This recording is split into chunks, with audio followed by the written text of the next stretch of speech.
Hey everyone, it is Friday, the 24th of May. It's 3 o'clock in the afternoon here on the Pacific Coast. My name is Kip Davis. I'm a biblical scholar and I'm a specialist in the Hebrew Bible and in early Judaism and the Dead Sea Scrolls. I do a lot of stuff with the Dead Sea Scrolls. So I hope everyone's having a great day. I'm decompressing. I'm kind of relaxing a little bit today, getting over a big stream that I did with my buddy Dr. Joshua Bowen last night, in which we had a long-awaited discussion about slavery in the ancient Near East and how it's presented within biblical texts with Christian apologists. Gavin Ortland and sorry, what's his name? Trent Horn. That's it. Trent Horn. That's right. Sorry, Trent. Your name slipped for just a minute though, right? So yeah, if you I hope everyone saw the discussion. I know there was like tons of people watching. We had it broadcasted on like not just my channel and Derek Lambert's channel at Mythvision and Josh's channel, but Gavin picked it up as well. It was like it was a crazy number of people watching. So I was excited about that. I have thoughts about how the discussion went, and that's hopefully something that we can get to at some point, hopefully on a future day. Josh and I have talked about maybe just doing something on Sunday night.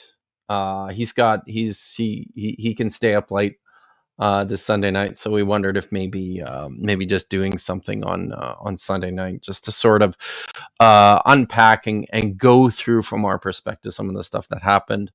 A bunch of people fired off super chats, even though we weren't asking for them and we weren't taking any questions yesterday. So the plan is to do something about the discussion we had, sort of go through it, talk through it a little bit, and also hopefully pull up a bunch of those super chats that people had sent in, and maybe just cover them and answer questions if people have them. So I'm coming off. Well, I guess it's the weekend tomorrow, isn't it? Right? yeah, which is weird because I'm coming off a long weekend. It was the Victoria Day weekend last weekend here, and my wife and I took a trip for several days out into the interior. So I've been away from home for a little bit and kind of out of the loop. Got some mountain biking done, which was fantastic. I haven't been on my bike in almost a solid year. So it was great to get back on the bike and to do some riding again. Man, I sure felt it the first day that we rode. But by day two, it's amazing. Just the amount, the recovery, really exceptional. Because by day two, I was already starting to feel quite a bit better, quite a bit energized from my long hiatus from biking. So that was great. I hit a really sharp rock with my rear tire, split it right in half. And that was fine. Originally I thought that's fine because it's still the original tire that I bought on the bike. So we went into town to replace it. You guys have any idea how expensive mountain biking anything is these days? I mean, it blows the mind. I went into town to pick up a replacement tire. The matching tire for my front wheel costs 150 Canadian dollars. Like, that's as much as it costs to put tires on like my son's ancient Toyota Tercel. It's ridiculous. It's absolutely nuts. But I was pretty happy to get like a takeoff in really good shape for like $50, and that was my weekend. It was awesome. Happy to be back. Yes, you are so correct. April Van Ryn, like $14 American. It's true. So yeah, thanks for coming and hanging out with me today. What's going on today? So I I I saw this what just before I left for my holiday, or it was right when I started my holidays. This guy over at the channel Lady Babylon, his name's Ammon Hillman. He's a classicist, and he did a long show, a long interview on the Danny Jones podcast, all about various topics related to classics and to the Septuagint and to the New Testament, and it is wild. Like it's like a 3.5 hour podcast interview. They cover tons of topics, but in typical fashion, Ammon Hillman um, just demonstrated his total lack of understanding and depth in the literature beyond the classics. Now, here's the thing, right? I'm not a classicist. I don't read a ton of Greek literature as it's unless it's related to the stuff that I'm working on, which is Hebrew Bible and early Judaism. And there's tons of Jewish, like Hellenistic Greek literature, including the Septuagint, but also Greek translations of texts like the books of Enoch, or there's the life of Adam and Eve, some of the additions to the book of Daniel. The book of Ben Sira was translated from Hebrew into Greek. So like there's a lot of Hellenistic Jewish literature that's written in Greek. So I deal a lot with that. I read the New Testament if I have to. I don't choose to, but sometimes you got to read it. So that happens every now and then. So but the thing with Ammon Hillman is he's immersed in his classic texts, and he just doesn't know anything about Jewish literature. He doesn't know any of the Semitic languages, certainly, not Hebrew nor Aramaic. Importantly, uh, you know, good chunks of the Bible are written in Aramaic. He doesn't know any of this stuff. And yet he chooses to make pronouncements and proclamations about this literature without knowing it, without understanding it, and it's frustrating from the outside to see it. I had an interaction, an encounter with him once, on Neil Sandlick's channel, the Gnostic Informant. um and it lasted about 30 minutes, and I walked out just because he was super rude. He was incredibly condescending, and once I discovered that he doesn't know a lick of Hebrew, I was like, well, what is even the point of having a discussion about a comparative discussion about these two texts, the Hebrew text of the Bible, which is most commonly found in what's known as the Masoretic text, but we also have various competing Hebrew versions in the Dead Sea Scrolls, and the Greek text of the Septuagint. What's the point on having a comparative discussion with a guy who doesn't understand a word of one of the or two of the three primary languages, those being Hebrew, Aramaic, and Greek? Uh, so Sorry, there's April again. Yeah, I'm gatekeeping. What can I say? So anyways, there's a section of this new interview that Ammon Hillman gave last week on the Danny Jones podcast that I thought it was important to review and to set the record straight about a number of mistakes that he made. So I'm not the first person to get to this.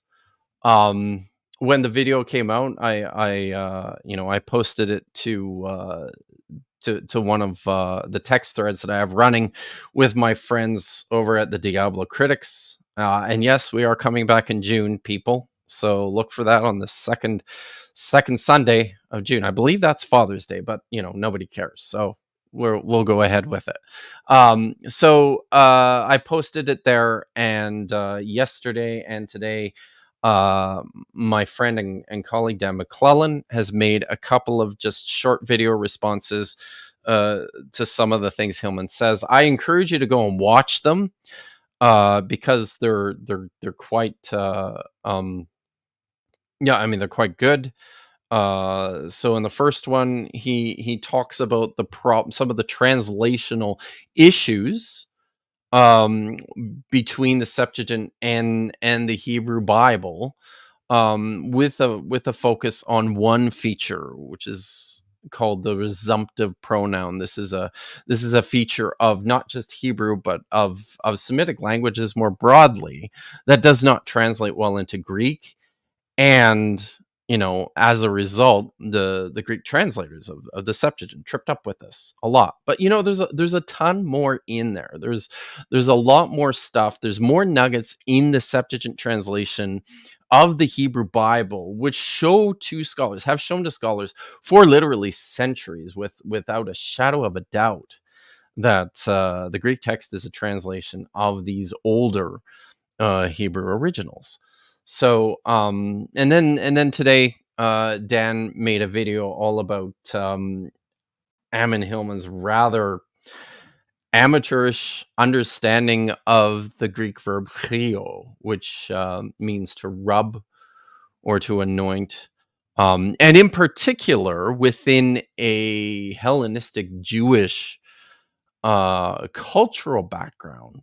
This is an important word, and it's one that takes on a really nuanced meaning that you will only get if you have a good grasp of the background cultures and languages. So I think I'm just going to get into it and play a couple of sections of this interview that Ammon Hillman gave a couple of days ago, and then I'm gonna talk a little bit more about the relationship between the Hebrew originals and the Greek translation of them that appears in the Septuagint.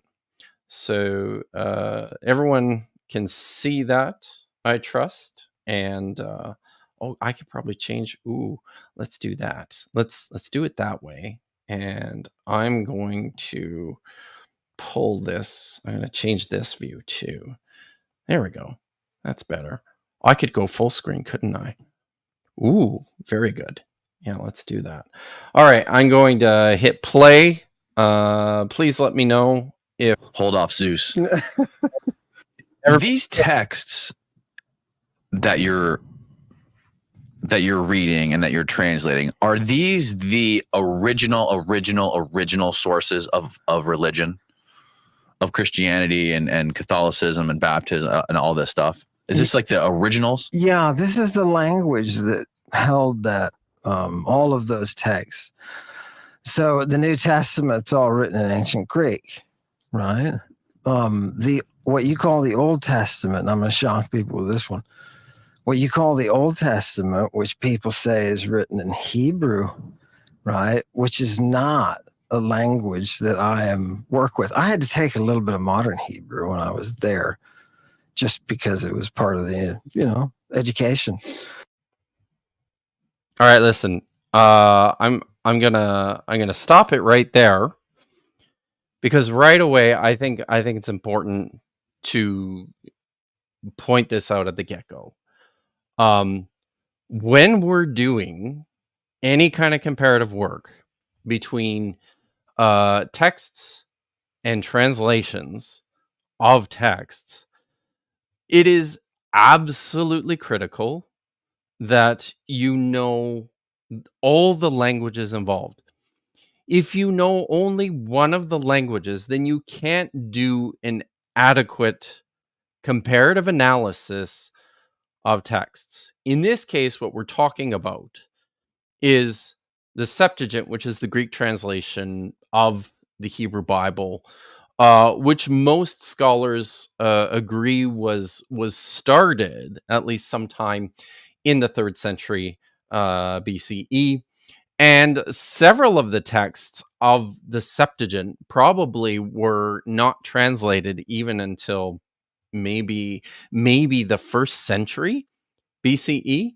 I think, for example, the Book of Esther, I believe, is not something that was translated until at least the 1st century BCE. I could be wrong about that, but there's a handful of these texts that were translated over time, right? But it was started in the 3rd century, based on the Hebrew text of the Bible, and it started with the Torah, the first 5 books of Moses, and then it was expanded beyond that. The thought is that the translation was made, or the primary translation work was done in Jewish communities in Alexandria. But I think, and to be clear, like I Septuagint scholarship is its own thing, and it's not some I've done some work there. I actually used to, in my last postdoc, the supervisor of my last postdoc was actually the head of the Septuagint Institute at Trinity Western University, and his office was literally like right down the hall from mine. But I believe currently most Septuagint scholars will tell you that it was much more of a grassroots movement where individual Jewish communities, as they were becoming less and less familiar with the language, with the original language, the Hebrew language, and becoming less competent with their Hebrew text, they took it upon themselves to make Greek translations of them. And one of the things that we see, this is really interesting when it comes to the texts from the Judean desert, the Dead Sea Scrolls, those discovered at Qumran and at Matzada and Nachal Hever, in particular, where we have Greek copies of the Hebrew Bible. One of the interesting things that we see is a variety of different text types in Greek too. And several of these fragments show that some of these earlier Greek translations that survive in the Septuagint that we have actually became closer to the Hebrew originals, because in many respects the Septuagint text that we have deviates considerably from a lot of the Hebrew syntax and language. Some of these later translations from the 1st century BC, the 1st century CE, they started to become much more wooden and literal to the Hebrew text. So just for starters, it's absolutely critical. Occult Examiner has asked, do we have any written proof of this? Well, we have manuscripts. The manuscripts are what we use to make these determinations about what's happening with the text and which direction it's going. So, and we will get to the manuscripts in short order. So, no, I'm not particularly interested in the word counts, because I personally feel like that's rather irrelevant. I'll say something when Ammon Hillman gets to that in his interview, but it's yeah, it's not really a relevant point when it comes to translation. But importantly, couple of things. If you're going to engage in a proper analysis of the text of the Septuagint relative to the Hebrew Bible, you need to know both. You need to know the languages, and that's Greek, Hebrew, and Aramaic, because significant portions of the Bible were also written in Aramaic. So I'm just going to continue here with the video for a bit, and then we'll pause it again. And but the text that you think is written in Hebrew is not. It's a Greek text that's written in the 3rd century. It's a Hellenistic text called that you call the Torah or the Old Testament. That is not an original Hebrew text. Now, how can I say that? What we have is the Septuagint that I'm talking about. It's the Greek Old Testament. Do you understand Greek Old Testament? Mm-hmm. Okay. It's the oldest form that we've got. Okay. Is that where I wanted to stop? Yeah, that's where I wanted to stop it here. Okay. So now he's made a claim here, right? The claim is that the oldest text that we've got is a Greek text, and the Hebrew Bible text is what did he say here? He said that is not an original Hebrew text. So one thing I will say, and I would agree with him on this, and there's more recent scholarship. This is stuff, Russell Gemerkin has done a little bit on this, although I think he gets a number of things wrong. But Gad Barnea over at the University of Haifa has been, and Jonathan Adler. I believe Jonathan is also at Haifa. They've been doing a lot of work in terms of our early Judaism and early Jewish literature and culture. And they have been making some pretty powerful arguments more recently that the Hebrew Bible is not nearly as old as we had once assumed it was, that the text itself, the text that we have in our Bibles, text in your English Bibles, are translated. Thank you, Simone. Adler is over at RAL University. So the text that we have in our English Bibles is translated from the Old Testament text, is translated from the Masoretic text, which is a Hebrew text, and this text probably did not exist prior to like the 3rd, 4th, maybe century, 3rd, 4th century. I tend to think there's a lot of traction in that idea. And I think what's happening is in the 3rd century, you have a strong movement on a variety of fronts towards collocation, collection, and textualization of ancient traditions, which result in a variety of different traditions and text types. One of those being the Septuagint text type, the text type that we know from a lot of the Greek translation of the Hebrew text. Emmanuel Tov calls that a Septuagint-like text.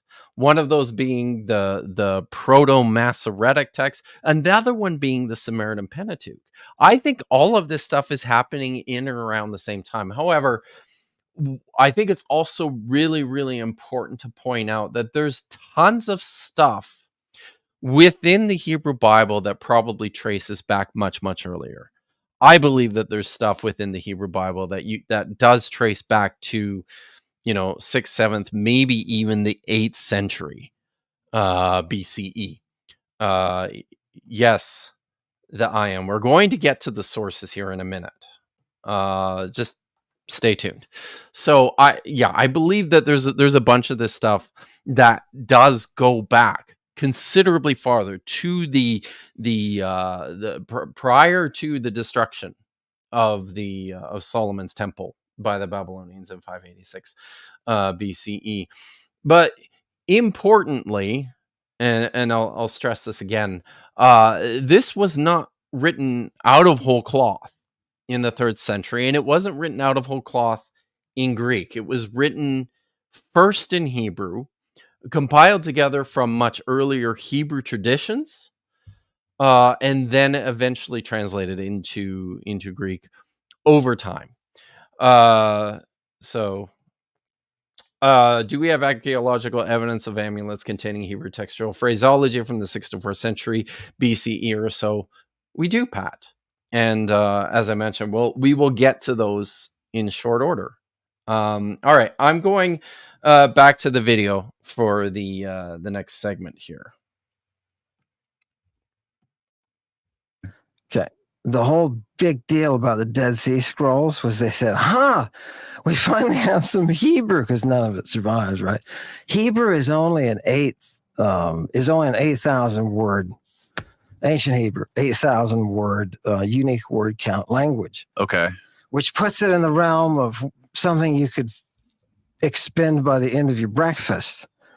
8,000 words. That's not a lot. Okay. And the Dead Sea Scrolls were all in Hebrew? The Dead Sea Scrolls were fragments in Hebrew and fragments in Greek. And everybody assumed, this is the original in Hebrew, right? Because now we're following church history. You and I live in a time in the time stream. We live at a time when we think that there was an original Hebrew text of the Old Testament, but there wasn't. It doesn't exist. Again, I'll say it again here. This is partially correct, right? You go far enough back in time, and I believe that that could be the early Hellenistic Persian period. There is no Hebrew Bible; it doesn't exist, right? What we have are probably these collections of traditions that have been put together over time, or better word is salvaged, have been salvaged over time, but eventually get put together into the text that we now know of as the Hebrew Bible text. Now, the Dead Sea Scrolls. Well, first of all, I'll say something about the Hebrew language. One thing that is clear. It's most certainly a much simpler, less nuanced sort of language than Greek. All the Semitic languages are like this, and for that reason, the vocabulary within the Hebrew text is quite small. Same with the Dead Sea Scrolls. Same with everything that we found of Moabite, Ammonite, and Ugaritic, which are also Canaanite languages, Northwest Semitic languages. So now Ammon makes this claim about the Dead Sea Scrolls as well, and he says that these were texts that were written in Hebrew and Greek. That's only partially correct, and I think that he is not providing a clear enough perspective of what's actually there in the Dead Sea Scrolls. What we have are literally tens of thousands of fragments, which comprise hundreds and hundreds of individual manuscripts, the vast majority of which were written in Hebrew. If we have, and estimates range between 6 and 7 or maybe even 800 individual manuscripts, if we have, say, 800 manuscripts in the Judean desert, these are found in the 11 caves of Qumran, but also down the western shore of the Dead Sea in places like Mutabat and Nachal Hever and Wadi Seir and Matzadah. So all of these, the entire collection, all of these copies, utterly false. The Aeon. These are Hebrew originals. So, and we'll demonstrate that. So, but the vast majority of these manuscripts were written in Hebrew. Probably 70% of the entire collection is in Hebrew. That number might be a little bit high, but it's still far and away the highest percentage of the entire collection. And then there's a ton of literature that was not written in Greek, but actually was written in Aramaic. And the really exciting thing about the Aramaic text that we discovered in the Dead Sea Scrolls is that these seem to form it seems like these might also contribute to a almost like a library or a text tradition itself. And we will get to that. I will demonstrate without a shadow of a doubt that the texts were originally written in Hebrew and not in Greek, and that they were translated into Greek. So the Aramaic literature seems like it all sort of came from the same place, from the same group of early Jewish readers and writers. We have texts in the original Aramaic, such as First Enoch, a book called the Aramaic Levi document, something called the Genesis Apocryphon, a number of really, really intriguing esoteric sort of dream vision texts that really haven't got a lot of attention up to this point. There's a lot more work to do, and this is also false. Aramaic is a pretty developed language, inherited from the Babylonians and the Persians. So sorry, I got distracted. There's a lot of work yet to do in the Aramaic text of the Dead Sea Scrolls, but I believe that once more of this stuff is carefully worked on by scholars and published and worked with, we're going to have a much stronger, much more developed and interesting picture of early Judaism, at the time of the Hasmoneans, prior to the Hasmoneans, in this area. So, but importantly, the vast majority of the texts were in Hebrew. Then there's a large collection of texts that were written in Aramaic, and then we have a smattering of fragments and manuscripts that were written in Greek.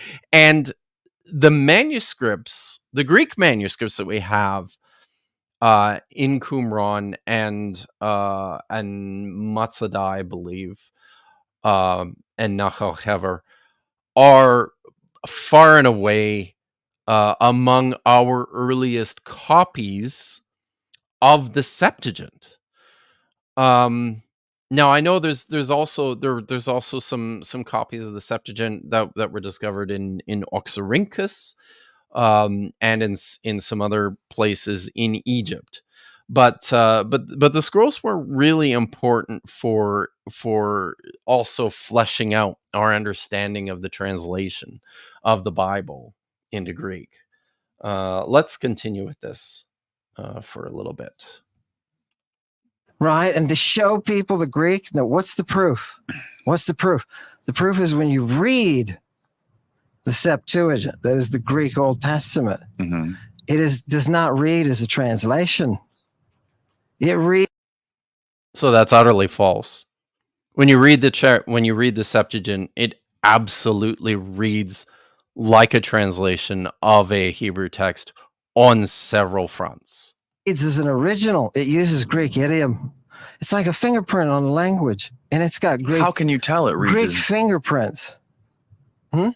How do you discern the difference, whether it be an original or a translation? Oh, you can tell. It's easy to tell because colloquialisms don't translate, right? And so it's like tagging it. So how do you tag? So he's right about that. Colloquialisms don't translate, and I will show a couple of Hebrew colloquialisms when we get to it that were not translated into the Greek. Testing this language to see if it's to see what its age is. Okay. So you tag it with certain things, and one of them is colloquialisms, right? The other one is technical vocabulary. You cannot translate from a higher technical degree to an you can't translate from a median technical degree to a high technical degree. Okay. You can go down the slope. You can take something that's not technical, right? And make it more technical, right? You can force that. You can't drift upstream. Right. So I'll be honest, when I first heard that, I had to listen to it several times because it sounded kind of nonsensical to me. Insofar as translation is concerned, and maybe it's because Ammon only translates Greek text into English, and has no experience working with any other languages. I think maybe that's part of the problem. But very importantly, this is just false. You can absolutely translate much more primitive languages into very complex, dynamic, developed, technical languages. He does not know Hebrew, and he does not know Aramaic, and he doesn't know any Semitic languages, which is pretty important. So that's the strangeness of this first claim. We'll go through this a little bit more, and then we'll start talking about the evidence itself, the evidence from the text, which shows that the Hebrew Bible was written in Hebrew and was translated into Greek. The original is going to have the highest degree of technicality. Yes. So the Dead Sea Scrolls were not the highest degree of technical writing. They were lower. They were lower than the Greek. Importantly, Ammon doesn't really know this because he doesn't read Hebrew and he doesn't read Aramaic. What was the word? The book you're talking about? They're Hebrew back translations because at the time, the Dead Sea Scrolls, they're Hebrew back translations. So they took the Greek. Of what specifically? They took the Greek and they said, how do we translate this into Greek? Okay. That's why you lose all the technical. So importantly, one other thing to point out here is that among the texts of the Dead Sea Scrolls, we have a high number that are texts of the Bible, probably somewhere between 200 and 300 of the manuscripts. But importantly, we have piles and piles of Hebrew literature that no one had ever seen before. There are tons of texts that we never even knew existed prior to the discovery of the Dead Sea Scrolls. And one of the things that the scrolls show us is just how active the Hebrew language still was in, between the 2nd century BCE, 3rd century BCE, all the way up to the destruction of Herod's temple, right, in the 1st century CE. So it's like there's tons of additional literature. And again, all of this most certainly was not originally written in Greek and then translated into Hebrew. Technical terms, because they didn't have them in their language. And what I'm asking is, God, that's crazy. This is the first podcast. The lightning is pretty crazy. I can remember where the lightning has been this crazy, this loud. So the Dead Sea Scrolls came from where? What were the sources of the Dead Sea Scrolls? So those caves in Qumran, right? They've dated these things to probably, I've heard as early as 1st BC, but all the way up to 2nd Anno Domini. So somewhere in that range, somebody is taking the Greek text that we know is already established because people are quoting it, right? We know, for example, they had the book of Enoch in Greek because people are quoting it in Greek. So that's how you can like track your library. Where's your library at the time? Right. That's how you track it. By the way, have you read the? Okay. So, oh, where am I? There I am. Sorry, guys. A number of claims there right at the get-go that we need to sort through. So the Dead Sea Scrolls date, what did he say here? He said that the date to probably as early as the 1st century BCE, but all the way up to the 2nd century CE. A couple of important points of clarification here. First is that the vast majority of this very large collection of manuscripts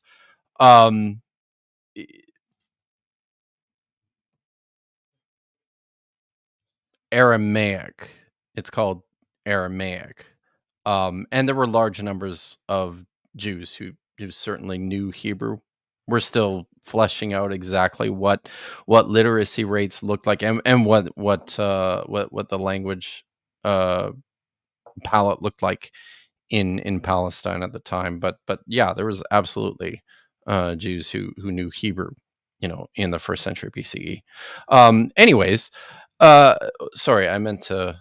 So the vast majority of this collection of hundreds of manuscripts, Hebrew, Aramaic, with a few Greek manuscripts in the Judean deserts, dates to the 1st century BCE. That's where most of them come from. But there are still huge numbers that date well into the 2nd century BCE. And I'll show you these a couple. Let me just check something here. Okay. So I'm going to show you a couple of pictures here of okay. I'm going to show you a couple of pictures here of some pretty exciting, pretty important manuscripts from Qumran. So this here, let's see, can everyone, I have to add it to the stage. There we go. Everyone can see this. So this is a collection of fragments written in a late form of what scholars call Paleo-Hebrew, which is actually properly Hebrew. What we understand as Hebrew is actually the Aramaic script that was adopted by Jewish people and basically imported into Palestine and kind of became their primary script. But early Hebrew was a Canaanite language that actually long predated the Babylonian exile. In particular, in the Hellenistic period, there was sort of a revival of Hebrew script, and so we end up with this late form, which is kind of like it's almost like a pseudo Hebrew script, but there's fragments of a couple of different manuscripts that you have on the screen in front of you, and a handful of these. Most of these are on the left side, and they're by far the hardest to read. So these are fragments of a manuscript.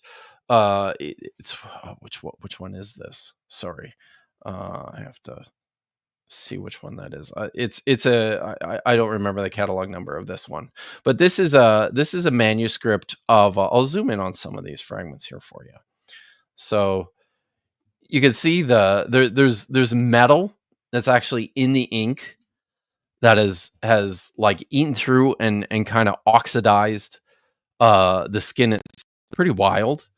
But this is a manuscript of the Book of Deuteronomy that dates back to probably the 3rd century BCE. It is older than any copy, any manuscript of the Septuagint in existence. So I'll show you another one here. All right. Let's pull up this one. Let's see what this one is. Yeah, so this is I believe this is 4Q16 or 4Q29. This is a lovely archaic bookhand. So this is what most of us recognize as Hebrew today. This is the Aramaic script, but this is a fragment that also dates to perhaps as early as the 3rd century BCE. It's most likely early 2nd century, so close to 200, but it's possibly even earlier than that. We're not entirely sure with that one. I got one more here to show you, and then I'll show you something else entirely different. So this here is but one fragment. I got to put up on the stage. There we go. This here is but one fragment of 4Q14, which is a very, very ancient copy of the book of Exodus and Leviticus. Now there are numerous fragments from this particular manuscript. This is just one of them. And this one dates, I would say, easily to the 3rd century BCE. This might be the oldest manuscript among all the Dead Sea Scrolls. It's written in Hebrew, and again, it's far away much older than any copy of the Septuagint that we have anywhere in the world. Nothing has been found. Not a single Greek text of the Bible has been found this old. This is far older, but it gets even worse than that for Ammon, because sorry, I got distracted by the chat here for a second. I'll show you another manuscript here. So this is one that I expect a lot of people will be familiar with. This is one that my friend Pat Lowinger mentioned at the beginning of the stream. This is one of two of what are known as the Ketif amulets. These are tiny little pieces of beaten silver that were rolled up, and they have written on them Hebrew text, probably a magical object of sorts. These were apotropaic devices thought to ward off evil spirits or diseases or illnesses or something of the sort. And preserved on these amulets are forms of the priestly blessing that appears in Numbers chapter 23. Now, what's really, really significant about the Ketif Genome amulets is that they date to the 6th or 7th century BCE. So these are even considerably older than the Dead Sea Scrolls. Now, I won't call these quote unquote biblical texts because I'm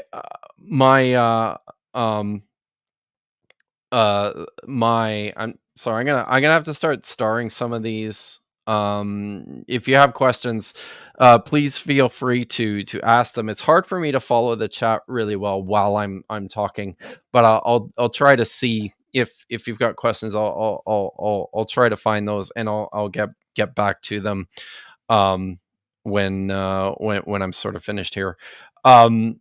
So I wouldn't call this, I don't like calling this a biblical text, largely because it's just so small.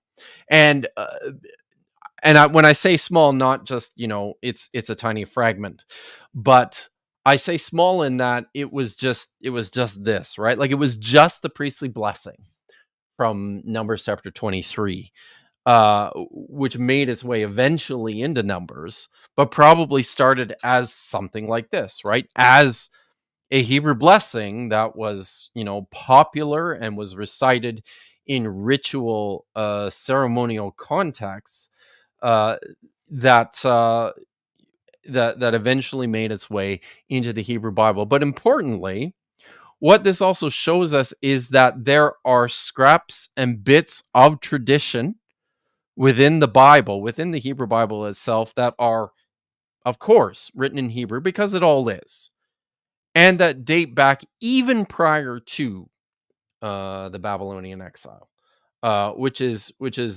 really exciting, I think. So that's the manuscript, and I will say this once more. I think it's really important to stress that all four of these manuscript fragments that I showed you today are among a number. I could have picked any number of early second century, perhaps third century manuscripts to show you today, but every single one of them predates any copy of the Greek text of the Old Testament.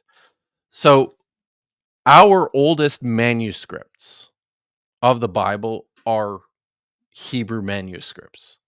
Now, it wasn't always this way, right? Like, prior to the discovery of the Dead Sea Scrolls, our oldest manuscripts were like Roman copies of the Greek Septuagint, the most famously the Codex Sinaiticus and Codex Vaticanus are um 4th century copies of, like, the entire Bible, the Old and the New Testament. But after the discovery that now, with the discovery of the Dead Sea Scrolls, we have a huge collection of Hebrew manuscripts that predate all of that. It's very important, people. Our earliest manuscripts indicate that these are Hebrew texts that were at one point translated into Greek. Okay, so I am going to, now the Aeon. Very importantly, fragments, you're right, they're not an entire Hebrew Bible, but when we're dealing with the stuff from the periods that I'm talking about, when you're dealing with stuff from, the 3rd, 2nd, 1st century BCE, that's all we have for anything. We have much, much fewer Greek fragments of the Bible than we do Hebrew fragments from this period. And nothing's complete. We have a handful of complete scrolls from Qumran. Most famously, we have a completely intact copy of the entire book of Isaiah from Qumran. But by the nature of manuscripts, most of this stuff is highly fragmentary. But scholars are bright, right? Scholars work hard to understand how to reconstruct these things. You see a picture behind me of a reconstruction I've done of a Hebrew manuscript of the book of Jeremiah that dates to the late 2nd century BCE, written in Hebrew, of course. So, all right, I'm going to show one more clip of the. I've got an important comment here from Simone. The earliest complete witness to the Greek text is 3rd century CE. So 500 years later than these. Yes, thank you, Simone. So, yeah, it's just, there's just no contest in terms of the manuscript evidence. If you're comparing the Hebrew and the Greek text, it's just very one-sided. All of our earliest manuscripts of the Old Testament are written in Hebrew. Okay, so I've got another clip here to show you, and then we'll talk a little bit about the text of the Septuagint and how scholars can be really confident about the language it was written in, and or we'll talk about how scholars can be really confident that the Septuagint is actually a Greek translation of a Hebrew original. Okay, so I'll show this one.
All right.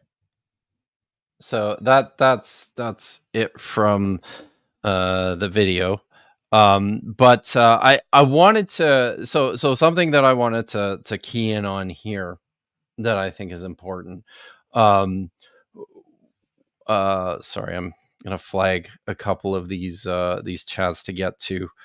Oh no, did nobody see the video? Shoot. Oh man, I'm sorry guys. And I dropped it. So, crap. Oh, this is I do this sometimes. Honestly, though I'll to be clear, I don't think it was I mean there's a lot more important stuff in the video that I showed earlier, the earlier section. This one, Ammon went on about and I've heard him do this before. This occurred in our discussion. He mentioned how the name of Eve in Greek is Ewa, and this is a transliteration of a Hebrew word Chava, which means the living one. But this is part of what this is part of the shtick, right? And if you don't if you only understand one of the relevant languages, this is this is what happens is you start to see these words which aren't actually originally Greek words but look identical to Greek words, um and you start to develop an inaccurate picture of the text and the religion on the basis of a misunderstanding of the word itself and where it came from. So the Hebrew word, the Hebrew word for Eve's name from Genesis chapter 3, right at the end of Genesis chapter 3, there Eve is named a second time by Adam, and he calls her Chava. And this transliterates into Greek as Ewa. But it's not. That's all it is, right? It's a transliteration. This is something that the Septuagint does quite a lot. Actually, is it transliterates especially names and places and some technical terms that it doesn't know what to do with, but originally Hebrew, into Greek. Now, the reason this is important is because within its context and carefully reading the entire story of the second creation myth, Genesis chapter 2 and 3. And if this is something you're interested in, you can tune in on Monday onto Deep Drinks podcast. I will be talking at length about Genesis chapter 2 and 3 and the creation story there. And we'll talk about Eve, and we'll talk about Chava, the importance of her name and how it fits within this story. But critically, you need to understand the wordplay that's going on in a text like Genesis 2 and 3 in order to understand the point of the story. And all that wordplay, it occurs in Hebrew. It does not occur in Greek. All right. So the evidence for the translation of the Septuagint from Hebrew into Greek. There are numerous pieces.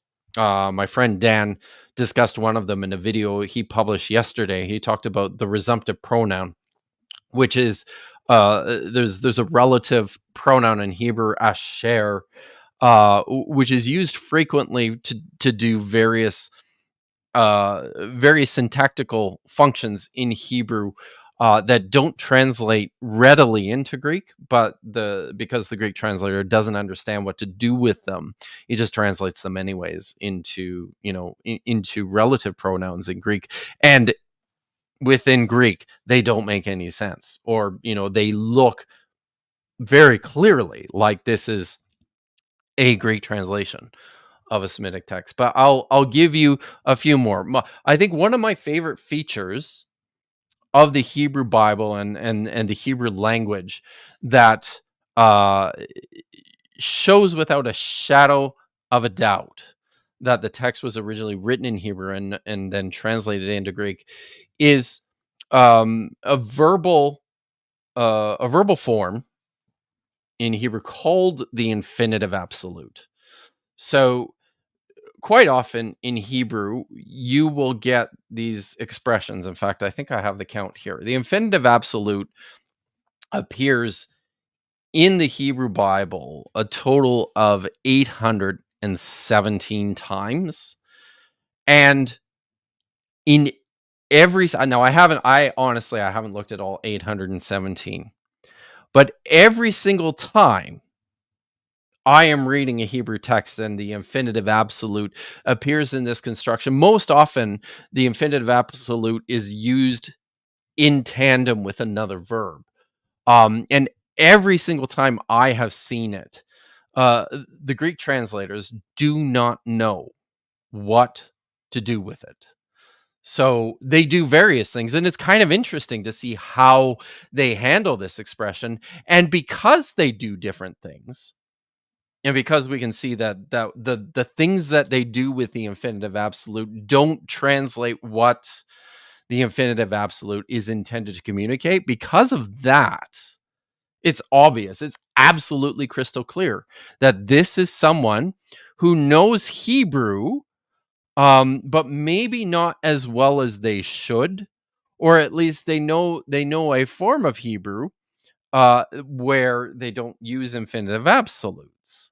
And therefore, when they encounter these expressions, they're like, I don't know what to do with this. So the infinitive absolute in Hebrew, when it's paired with another verb, it functions as an intensifier.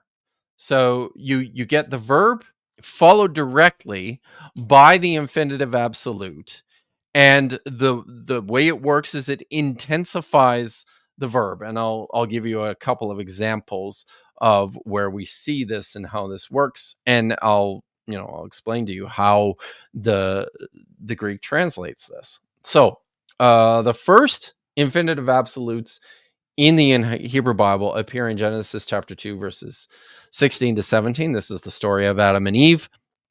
And the verses read as follows, and I'm translating here directly from the Hebrew. And Yahweh God commanded the man, saying, from every tree of the garden you may surely eat. So the expression here is achol tochel. So that's the infinitive absolute of the verb achal, followed by the second person imperfect form of the same verb, meaning to eat. So a literal way of translating this would be something like, eating you shall eat. All right. And then it continues, and from the tree of knowledge of good and bad, you are not to eat from that one. For on the day you eat from it, mot tamut, dying you will die. So basically, there's another one, right? There's another infinitive absolute that is followed by a Hebrew verb, an imperfect second masculine singular from mot, which means to die. So you translate these as intensives. From the tree, from every tree of the garden, you may surely eat. You may absolutely eat. There's an emphasis that is communicated through the infinitive absolute.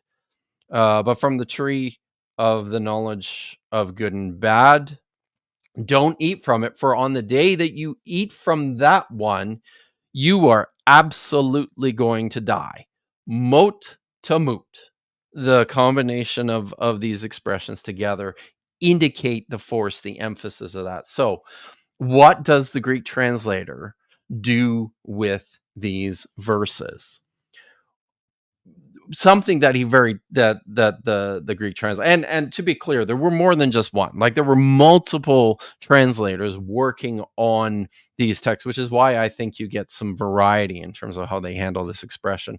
But this is a pretty typical one where the Greek translator just treats the infinitive absolute like a noun, and then it comes up with some rather strange ways of saying what's actually there in the Hebrew text. So the Greek text of Genesis 2:16 to 17 translates like this: "You shall eat for food." So see what they did there? Instead of translating the infinitive absolute as a verb, they just translated it as the noun. Phage in Greek, right? "You shall eat for food of every tree that is in the orchard, but of the tree for knowing good and evil, of it you shall not eat. On the day that you eat of it, you shall die by death." Literally, thanato apathanestai. So again, there's a dative noun, thanato, that they've turned the infinitive absolute into, because the Greek translator does not understand what to do with this word. So here's another one. Genesis chapter 18 verse 10 reads as follows. This is Yahweh speaking to Sarah, the wife of Abram, and he says to her, Vayomer shov ashuv elecha. I will indeed come. I will definitely come to you during the season next year. And sorry, this is him speaking to Abram. And Sarah, your wife, shall have a son. So what does the Greek text do with this form, with this appearance of the infinitive absolute? Well, he actually turns it into two different verbs. He says epanastraphon hexo.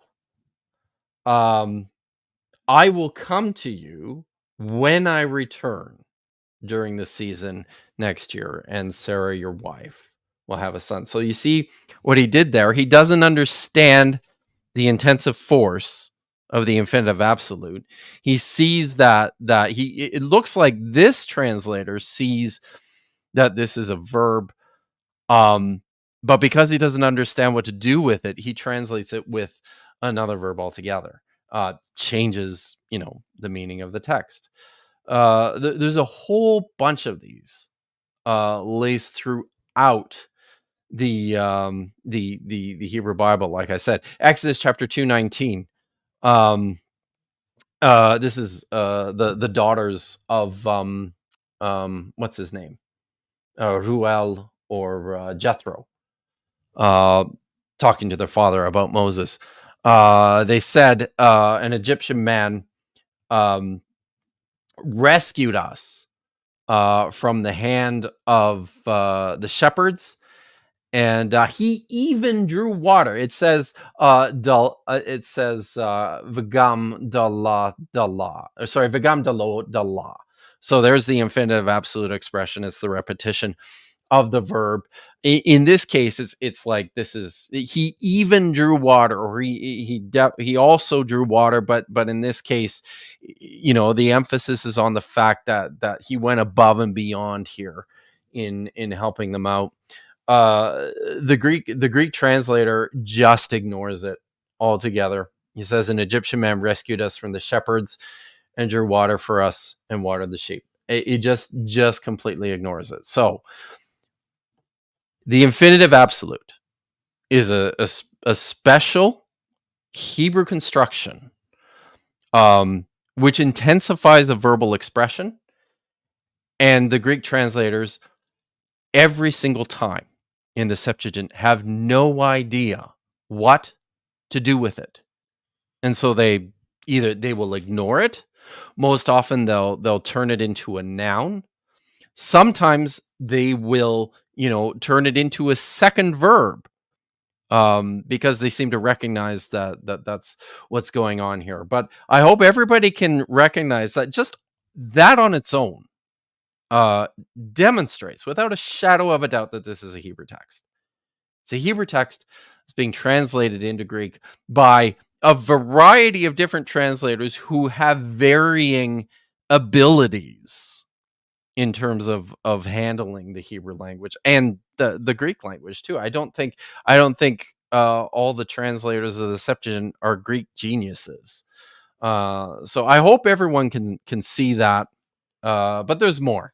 I've got a couple more things to point out here, and then we'll get into your questions and your super chats if you've got them. So another feature within I think that's worth mentioning. Some of the things that we see in the Hebrew text as well that don't translate into Greek are, as I mentioned, things like names. I will get to Yahweh in a minute, but one of the ones I wanted to mention was there's a Greek word that appears only in like the Septuagint, maybe a handful of other Hellenistic Jewish texts. I'm not entirely sure because I haven't looked at them all. The word is pascha, and it's from it's a transliteration of the Hebrew word Pesach, which means Passover. So this is not, it's like I said, this is clearly a transliteration. The word in Hebrew, Pesach, is a nominal form of a verb that means to pass over. And that's what it means. And instead of translating it, and most likely because by this time it's already an established festival that everybody knows, the translators just choose to transliterate that, right? Instead of actually calling it, Passover every time, they just call it Pascha. Now there's another feature in the Hebrew Bible. When you get to read a lot of Hebrew, you're going to see this with enormous frequency. Whenever Hebrew introduces, not whenever, but most often when Hebrew introduces quoted speech, when somebody is speaking, there's no punctuation in this point in time. So what they do is they signal this with a particular form. It is the infinitive construct of the verb amar, which means to speak, prefixed with the preposition lamed, which usually means to or for. And together, you could translate this as saying.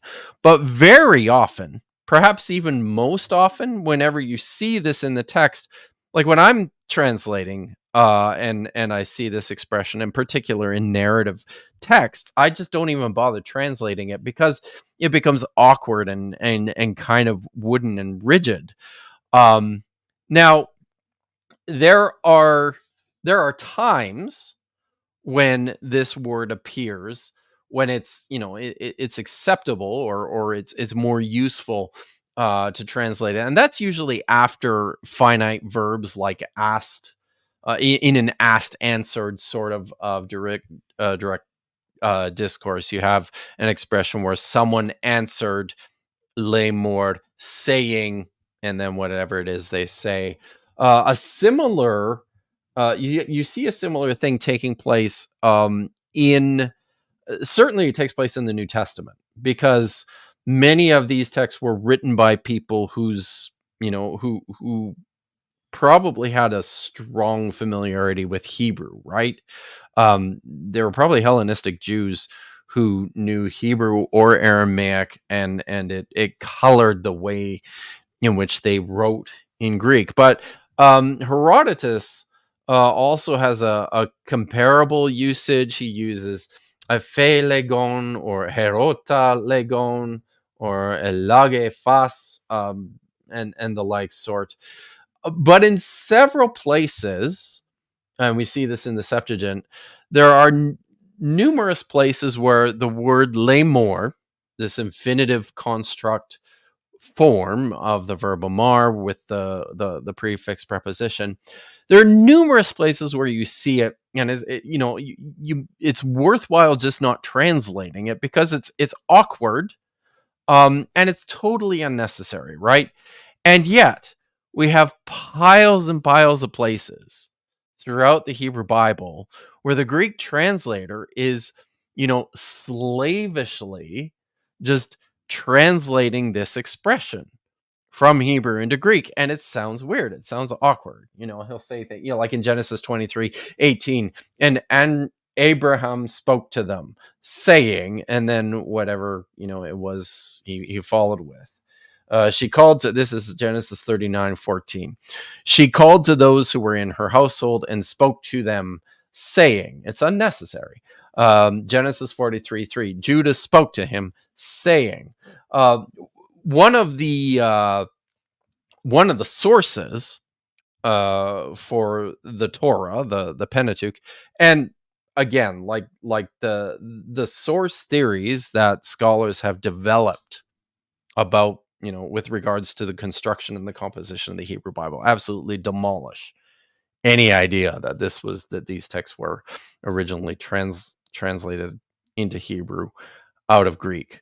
But one of the things that the priestly writer does a lot is use this expression, the Lord spoke to Moses, saying, and in every instance, the Greek translator, like I said, is just woodenly, rigidly translating this with the with the Greek with the Greek infinitive legon, over and over and over again. So there's another clue. There's another example of a Greek oddity that makes perfect sense in Hebrew, right?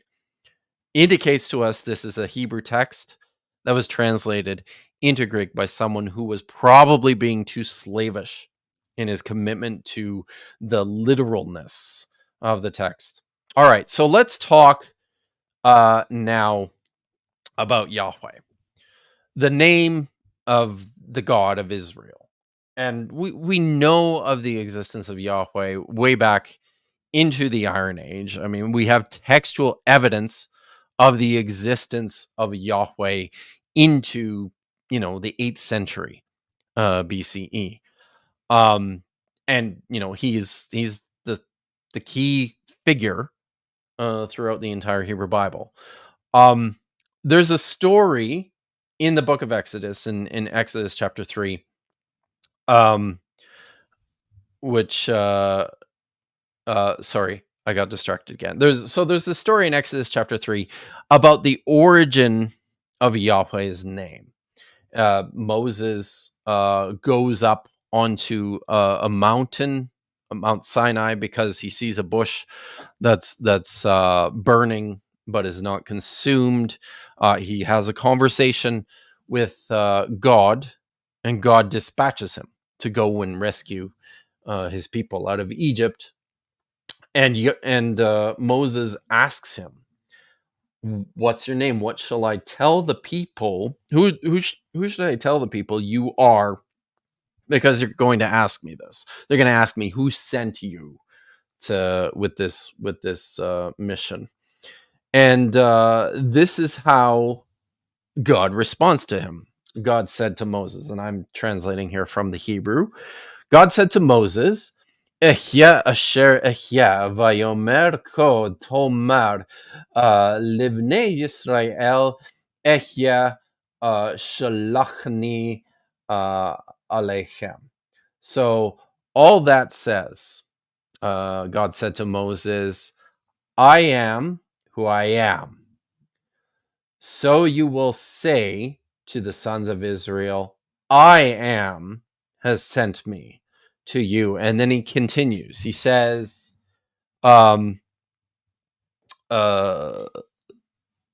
he says, sorry, where am I? Verse 15. God continued to speak to Moses. So you will say to the sons of Israel, Yahweh, the God of your fathers, the God of Abraham, the God of Isaac, and the God of Jacob, has sent me to you. This is my name for all time, and this is my memory for generation upon generation. So there's a play on here, right? The Hebrew verb meaning to be is haya or hava. When Moses asks Yahweh for his name, he responds with Ehyeh, which sounds like Yahweh. And, there's a play on words taking place here. What happens in the Greek text? It says, God said to Moses, Ego emi ho hon. I am the one who is. And he says, thus you shall say to the sons of Israel, the one who is, that's Ego emi ho hon, has sent me to you. And then he says that he identifies himself as Kyrios, or the Lord. And wherever you see that name in Hebrew, Yahweh, this is how the Septuagint translators translate it. They translate it with the Greek word for Lord or Master, Kyrios. So this is a story. If this was a story that was originally written in Greek, it doesn't make any sense because there's no play on words there. See how that works? I hope everyone can see that. Okay, I got a couple more here to share with you. So first of all, we got the infinitive absolute, right? Shows that this was a Hebrew text that Greek translators struggled with. We've got the name of Yahweh and the play on that appears in Exodus chapter 3, which only makes sense in Hebrew, doesn't make any sense in Greek. One of the other things that we see are the one expression that I noticed, which I think is quite telling, is the expression B'nai Ha-Elohim, which in Hebrew is literally the sons of God. Now, this is as it sounds. These are within the Canaanite theological system. There are many gods. El is the king of the gods, and he has a number of sons, and he's distributed to all of them their own portion or their own territory. And this appears in Deuteronomy chapter 32. Now, we see the sons of God first, though, in Genesis chapter 6, verse 4, which reads as follows. It says, now the Nephilim, Hanaphilim,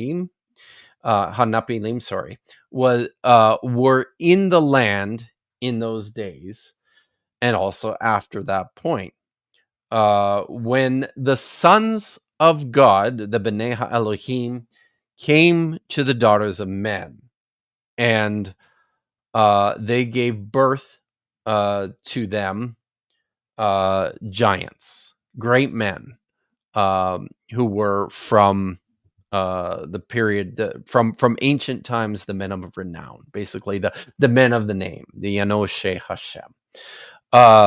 So here, this is what you have, right? You've got the sons of God coming down, cohabiting with the daughters of men, and as a result, there are these giant offspring who become the men of renown.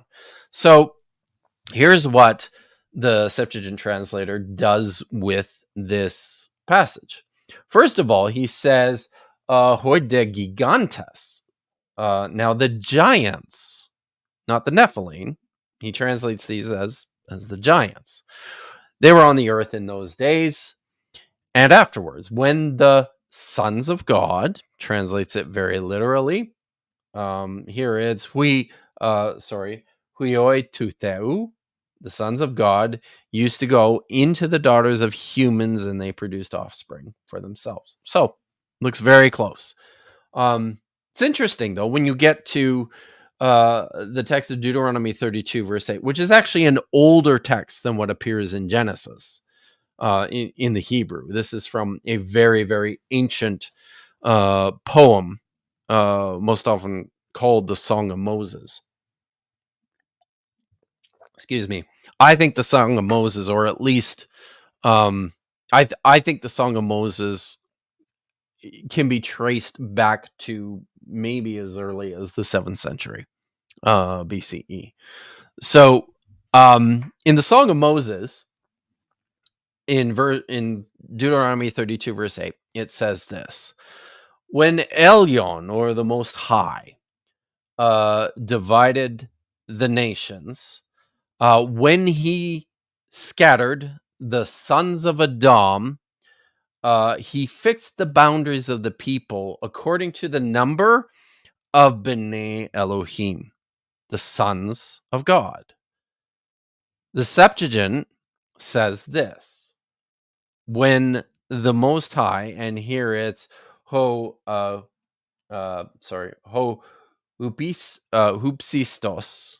when the Most High was apportioning nations, as he scattered Adam's sons, he fixed the boundaries of the nations according to angelotheu, the angels of God.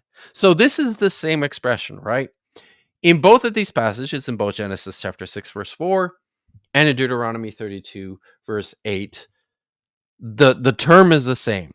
It's B'nai HaElohim. It's the sons of God.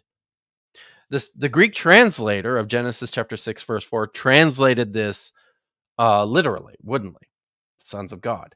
But what's going on here in Deuteronomy 32, verse 8? He translates the same expression, or I guess a different, maybe it's probably a different translator, translates the same expression, angelon theou, the angels of God. Now, there is a proper Hebrew word for angels.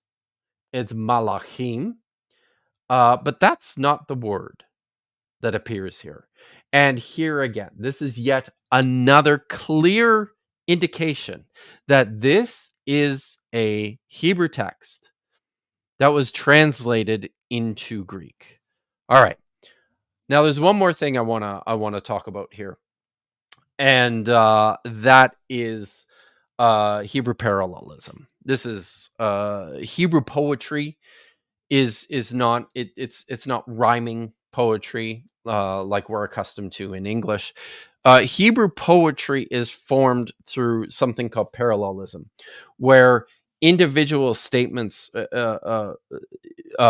it's formed by pairs. Sometimes they're grouped in threes of parallel statements. So you'll say the same thing, and then you will repeat it in a different in a different form or a different phrase.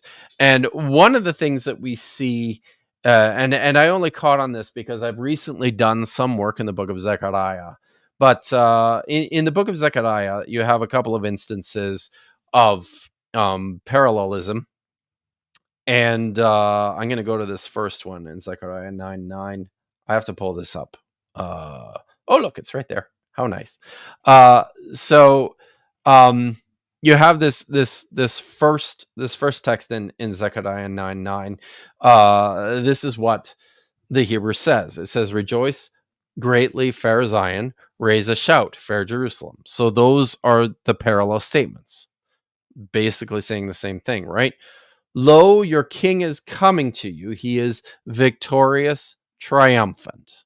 So the king is coming is the first stanza of that second pair. He is victorious, and triumphant is the second one.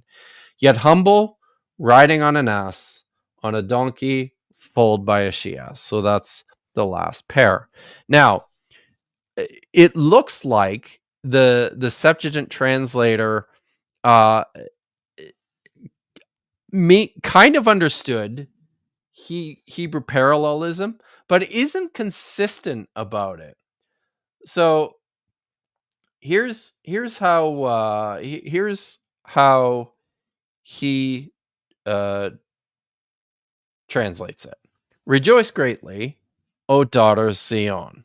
Proclaim, O daughter Jerusalem. So there, you've got parallel statements. Behold, your king comes to you. Just and salvific is he. That maybe you'll remember those were originally parallel statements. Here it's less clear. But then this is what he does with the last pair. He says, meek and riding on a beast of burden and a young foal.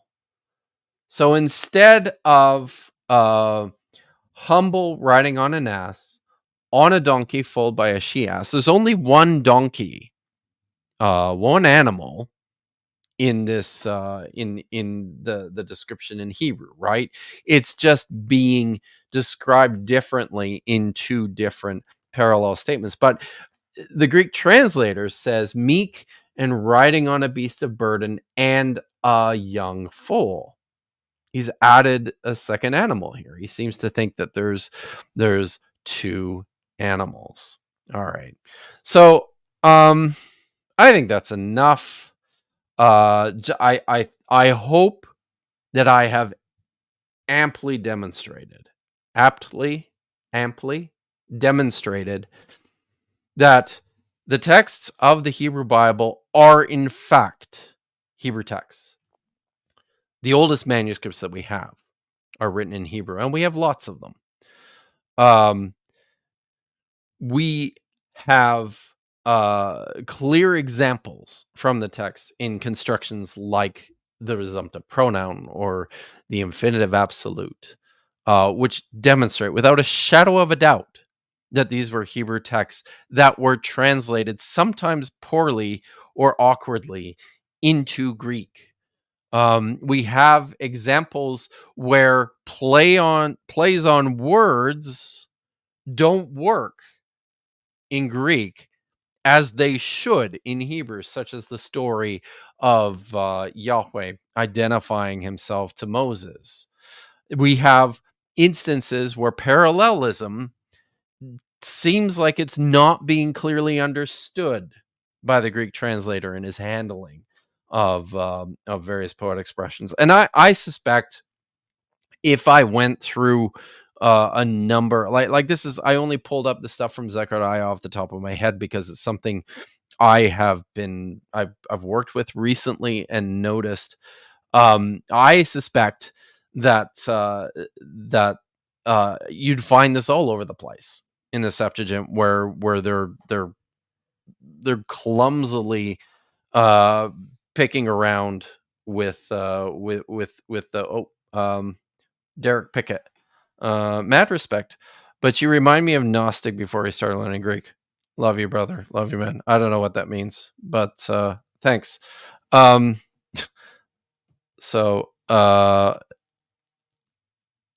actually, so yeah, it's good to point this out, Gabrielle. The beast of burden and a foal, and later made the Gospels into two animals, building upon this error when trying to make Jesus the fulfillment of this prophecy. Exactly right. But I think, it's been suggested that this is just, the Matthean evangelist not understanding how Hebrew parallelism works. I'm not entirely sure that's the case. I think it's possible he made he got the wrong idea by reading the Septuagint text, even though in Matthew's gospel he's got a slightly different version of it. If you have some questions, please fire those out. I've got a few here already, and some super chats. Thank you for the $2 from my friend Pat Lowinger over at Discovering Ancient History with Pat Lowinger. Good afternoon, everybody. Friday fun with Kip. Yeah, it is. It's Friday, and it's fun. Ronan of Stag, who is, I believe, one of my channel members, gave me a super sticker. Thank you very much for the $2 Canadian. Matthew K. who has been a member for 1 month, asks, isn't the oldest text from around the mid 8th century BCE? Much love, my metal lord friend. So yeah, I showed the earliest artifactual evidence that we have of the Hebrew Bible, which are those tiny little silver amulets, the Ketef Nome amulets, which date to 6th, 7th century BCE, so not quite 8th century BCE. One of the things that we do find, we have, I'll say this. Another one of the reasons why the Hebrew Bible is thought to be an Iron Age document. Like even though we don't have the manuscripts that we'd like dating all the way back that far, but one of the reasons why we think it is because you also have numerous texts within the Bible which reflect these, common expressions, common tropes, common ideas that appear in much earlier Canaanite literature. We have quite a bit of Canaanite literature that survives from a site farther north on the coast called Ugarit. But yeah, it's pretty interesting to see the same sorts of ideas and the same sorts of expressions from these Ugaritic texts suddenly appear in your Hebrew Bible. But thank you for the question. Constellation Pegasus, thank you very much for the generous $20 super chat. Is there any evidence Kabbalah was around in the first or second temple period? As far as I know, there is no evidence of Kabbalah dating back that early. We have esoteric and magical texts in the Dead Sea Scrolls. We have some horoscopes in the Dead Sea Scrolls, but these don't look anything like the later Kabbalah stuff. A lot of that though is really, really interesting. But thank you very much for the super chat. So I've got some non super chat questions here that I flagged. My friend Stephen over at Cross Bible asked, what is the difference between Ammon's theory of the Septuagint priority and Russell Gmurkin's hypothesis of Septuagint priority? I've not read extensively. I have it on my reading list, and I've started reading some of Gmurkin's stuff. But as far as I understand it, I don't think Gmurkin has posited that the Hebrew texts are retroverted translations of Greek originals. I believe his ideas are that that the text were deeply influenced by Hellenistic culture, and Greek literature, but were written in Hebrew. I think that's what Gmurkin posits. Again, it's not something I've spent enough time in yet, and that's the big difference from Ammon, who insists that these are Greek compositions that were translated into Hebrew, which is just nonsense.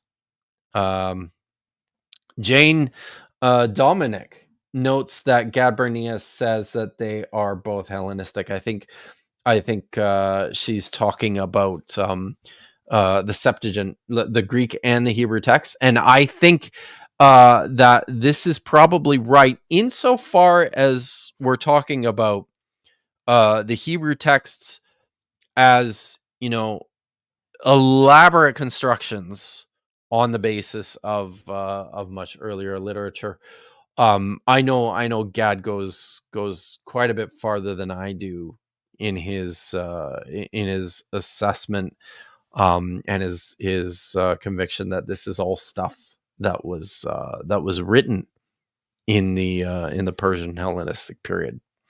Box Fencer, how do you explain a language of such antiquity had only 8,000 distinct words? I believe that's why some have suggested it's a made-up language. At least that's what Dr. Landy told me. So, and I'm not entirely sure how to offer an explanation for this beyond just this, the evidence that we have. Importantly, Hebrew is a Canaanite language, and there are several Canaanite languages, and they're all really very similar to one another. So much so that on a number of inscriptions, the only way to identify whether it's Hebrew or Moabite or Phoenician is on the basis of the mention of deities or places, right? Which is kind of dubious. So, but we have lots of this Canaanite literature, and it all looks very much like this.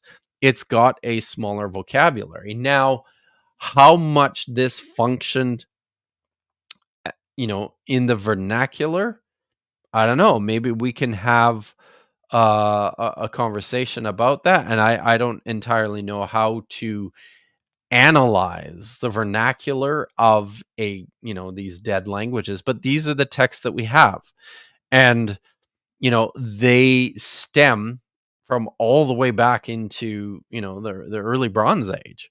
So, whether there's a limited vocabulary or not, and whether or not how prevalent, I clearly think that this is the language that was spoken by the people who populated Palestine in the Iron Age, but whether it was more expansive as a spoken language, who can say? All I know is we have texts, and these texts date back to the Iron Age. But thanks for your question. Matthew K. Oh yeah. All right, you got that one already. I got that one. Okay. I got another one here from Krotos 2009. Yes, Kip, but that's under the assumption that Hebrew is translated into Greek. If the reverse is true, then the Hebrew translation comes under fire. Yes, but no, because I've demonstrated that without a shadow of a doubt. And these are just a handful of the features. There are numerous other features that scholars have been pointing to for hundreds of years now, which demonstrate that the direction of translation is from these Hebrew originals into Greek. So if I haven't cleared that up for you with my short presentation here, then I'm sorry. I don't know how else to make it more abundantly clear. But thank you for the question. History Valley, my friend Jacob Berman, thank you so much for the generous $20 donation. I really appreciate it. Jane Dominic, thank you for the $4.99 super chat. We can all come together and agree that Moses did not write the Torah in the Bronze Age. Absolutely. And it's a Hellenistic product with Persian period roots. I will agree with you on some level, although I think the Moses stuff is late. Although, again, I'm convinced that there is a ton of stuff in the biblical text that trace back prior to the Babylonian exile, and I think it's demonstrable as well. But I really appreciate you being here. And I appreciate the question. Thanks very much. M. Warlight for $20. Wow, thank you so much, Mr. Warlight. Are Assyrian and Persian religions connected significantly to Hebrew apocalypse? Could these be origins of Judaism? Could Judaism in general be a spawn of Canaanite absorbing Assyrian and Persian religion from captivity? I mean, I think you are on track on all accounts. So, first of all, let's talk about apocalyptic.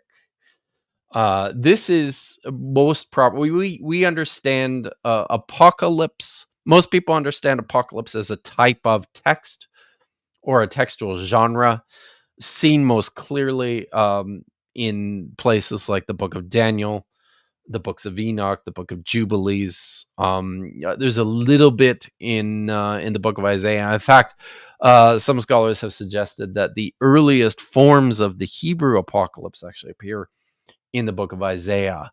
But more properly, I think it's understood as a worldview or a construction of the world whereby there's this strong sense of cosmic dualism where there are forces of good and evil locked into this eternal conflict, and that this conflict is all playing out as part of a grand predetermined plan for the universe, for the cosmos, right? Over which the supreme God oversees this drama unfolding and knows it from the beginning to the end, and will come in eventually and intervene in the last days when things are most dire.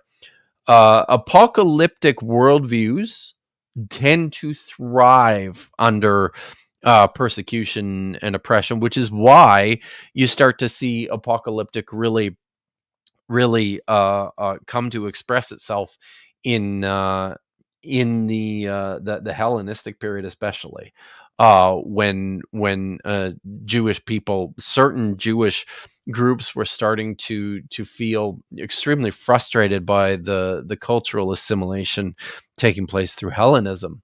But it owes its roots probably to the mantic religious stuff that comes out of Babylonian texts and some of the Zoroastrian stuff coming out of ancient Persia. These all certainly contribute to the development of apocalyptic in the Hellenistic period. And I would also agree that this is very important to the foundation of what we come to understand as Judaism. So the way I would put it is that Judaism has its deepest roots in the Canaanite religions, but these are dramatically developed through interactions with Persian Zoroastrianism and mantic Babylonian texts and ideas to form kind of the grounding of early Judaism. But that is a really great question, and thank you very much for the generous $20 super chat. I really appreciate it. David Hepworth for $4.99. Thank you for the super chat. Says, thanks for sharing about the Nephilim. I hadn't heard it framed in polytheism before. Blew my mind. Glad to have been able to catch this live. Well, I really appreciate it, and I'm happy you learned something from this. So yeah, the Nephilim.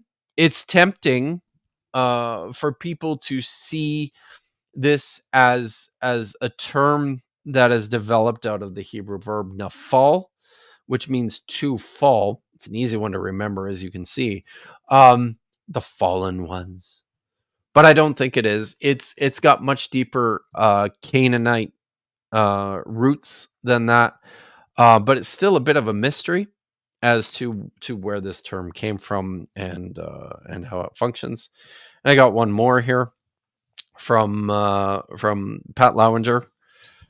Thanks for the $2, buddy. Bits of the Old Testament composed in Greek, Daniel and Ezra. Yeah, so there is clearly Greek bits in these very late texts, and this makes sense because the book of Daniel was composed in the 2nd century BCE. The book of Ezra probably a little bit earlier than that, but maybe not much earlier than that. But yeah, there is Greek language certainly that appears in these texts, and that's helpful too to scholars in terms of understanding how to date them. But yeah, thanks for the question. Yeah, So I hope I'm coming up on 2 hours here. And I'm gonna have to go and feed the dogs. So I hope that everyone can see very clearly. Again, I'll just repeat it. The evidence shows with almost no shadow of doubt that the Torah and then the relevant Hebrew Bible literature that accompanies that were written in Hebrew and then translated into Greek. And I've shown that from a variety of perspectives, including the manuscripts, the syntax, the technical terms, names, wordplay, all of this stuff shows that these are Hebrew texts. So it is what it is. What can I say? And I hope if Ammon ever sees it, this is the kind of stuff that I didn't get the chance to tell him directly, because it seemed kind of fruitless in the moment when we were together on Neil's stream, because he wasn't listening to me anyways. Which is why I ended it short. But I hope he has a look at this and has, the humility and the interest to understand that he's working from a completely implausible position when you factor in all the evidence and all the information. I got a couple more here, I think. Yes. All right. LDEM, thank you for the $10 super chat. Currently reading Demons, Angels, and Writing in Ancient Judaism by Annette Reed, and it fits nicely in your discussion. Thank you. Wow, thank you so much for the super chat. And I'm excited that you're enjoying the book. Annette, I know Annette Reed a little bit. I haven't seen her in a while, but we have certainly crossed paths in the past. She's a terrific scholar. And yeah, I'm happy that you're enjoying this book. It's a great book. Thanks again for the $10 super chat. Ronan of Stag is back for it with $5 Canadian. Will you, if you haven't already, connect with Dr. Justin Sledge of Esoterica soon, Dr. Kip? I'd like to connect with Dr. Sledge. I'm just not entirely sure what that would look like. I guess I need to. I don't know. I don't tend to have people on my channel, well, except for Josh, right? But like he's like part of the furniture. So but yeah, I don't know. I have to figure out how to make that work. But I really appreciate the suggestion. I think it would be super fun. I have tons of respect and admiration for Dr. Sledge. He does some tremendously valuable work here on YouTube. But yeah, awesome. Well, thanks for coming out, guys. I will, let's see what's going on. Today is Friday. I'm gonna have some dinner and feed the dogs. Blasphemer's Bible is tomorrow over on Aaron Raw's channel, and I might show up there tomorrow. Haven't decided yet, but I may. On Monday, I think I mentioned this already. Oh, Sunday we might be doing kind of a debrief stream about the debate that we had. It wasn't a debate, about the discussion that we had yesterday evening about slavery in the ancient Near East and the Bible.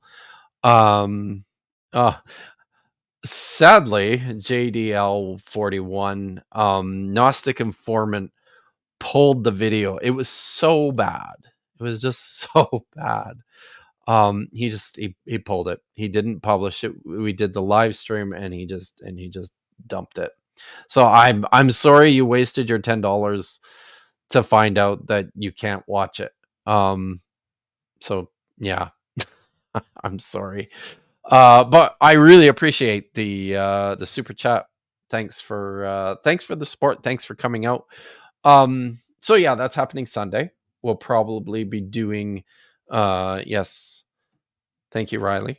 Neil removed the video because he's a joke. Yeah. So the sorry, yeah. We'll probably do a debrief. Listen, the Aeon, I hope you were paying attention. Because if you were paying attention, you would have learned some things and you would have come to see with crystal clarity that Ammon Hillman is absolutely, completely wrong about this, about his ideas on the origins of the Old Testament and the Septuagint. He's just wrong about it. So one more thing though, I was going to mention on Monday I will be on Deep Drinks podcast.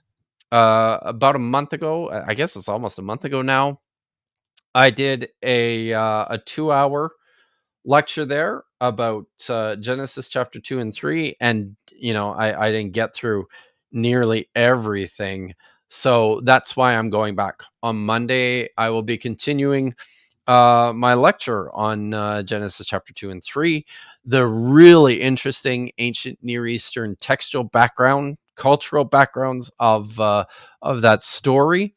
And the stuff that we're going to be getting into on Monday is the really, really fun stuff, which is all the sexual innuendo that is built right into that story. It's super fun. It's super exciting. I hope you come out and check it out. It's Monday. I believe it's at either 5 o'clock or 6 o'clock p.m. Pacific time. It's over on Deep Drinks podcast. And then Dr. Josh and I will be back on Thursday for more reading. We're going to be reading Hebrew text, and we're going to start something new. We just finished Jeremiah chapter 1 last time.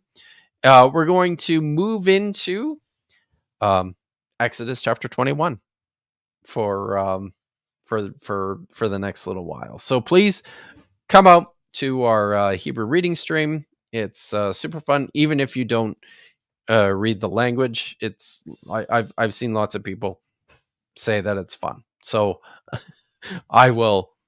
You can trust me. It's fun. And then Diablo Critics will be back on the second Sunday of June, whatever day that is. I don't know it offhand. All right. It's just a few minutes before 5, so I'm going to get out of here. Thank you very much, everyone, so much for coming out and for checking out this stream. I really appreciate your support and your feedback. Cool. Take care, everyone.